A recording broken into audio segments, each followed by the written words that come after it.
قامت دورية أمن الطرق في منطقة مكة المكرمة تحديدا على طريق الساحل أمس الاثنين بالقبض على شخصان كانا يقودان سيارة لكسس موديل 2011، وذلك بعد أن اشتبهت بهم، وبعد توقيفهم تبين أن الشخصان المتواجدان في السيارة يحملان الجنسية اليمنية. قامت قوة دورية أمن الطرق بتفتيش السيارة، وتم العثور على شنطة تحتوي على كمية كبيرة من الذهب تقدر بحوالي 16 كيلو من الذهب.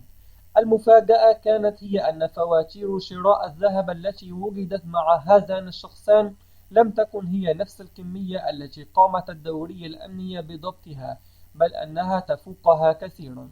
وقامت القوى الأمنية بالتأكد من وزن الذهب الذي قامت بضبطه للتأكد من ذلك، وقد تأكدوا بالفعل أن الكمية المضبوطة تفوق تلك الكمية التي تم التحفظ عليها. بالتحقيق مع الأشخاص المقبوض عليهم بخصوص الفرق الكبير بين كمية الذهب المضبوطة والمكتوبة في الفاتورة، تبين اختلاف أقوال كل منهما عن الآخر، ولذا تم التحفظ على كمية الذهب المضبوطة، وكذلك تم ضبط الأشخاص وعملوا المحضر اللازم بالضبط، وقامت الدورية بتسليمهم للجهة المختصة ليكملوا باقي الإجراءات.